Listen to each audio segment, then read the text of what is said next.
Let's take a look at the Sullivan years, a great era in the Calvary Baptist Church history. To me, he was one of the finest people that ever lived. He and Miss Sullivan both. On December 5th, 1911, the church voted to call Reverend J.A. Sullivan as pastor.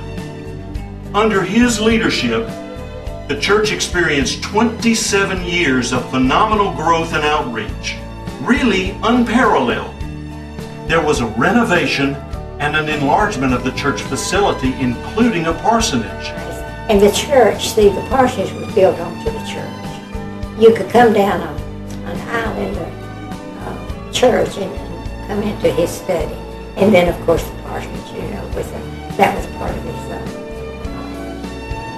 house. Brooklyn Baptist Church was also instrumental in starting a radio station, WRBL, which concentrated on the preaching of God's Word as well as some good gospel music. I know the radio station, WMFD, that was their first place, was in Calvary Church. Pastor Sullivan also authored a soul-winning program called One by One, which was so successful that the North Carolina Baptist State Convention adopted it as its own. He was a wonderful pastor, and he was a good preacher, but you didn't tell him what to do. Well, I mean, he was very staunch in being a pastor, but everybody loved him, it seemed like. Preacher Sullivan was a godly man of vision. Under his leadership, the Brooklyn Baptist Church in 1916 changed its name to Calvary Baptist Church as we know it today.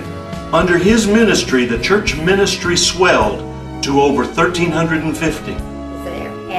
And then it had gotten to where you would hear this little knocking, because his hands were like that when he was on the air, and that's why he wanted to give it up. Pastor Sullivan had many innovative methods of sharing God's Word with a lost world. However, in 1938, January 1, Pastor Sullivan retired due to failing health.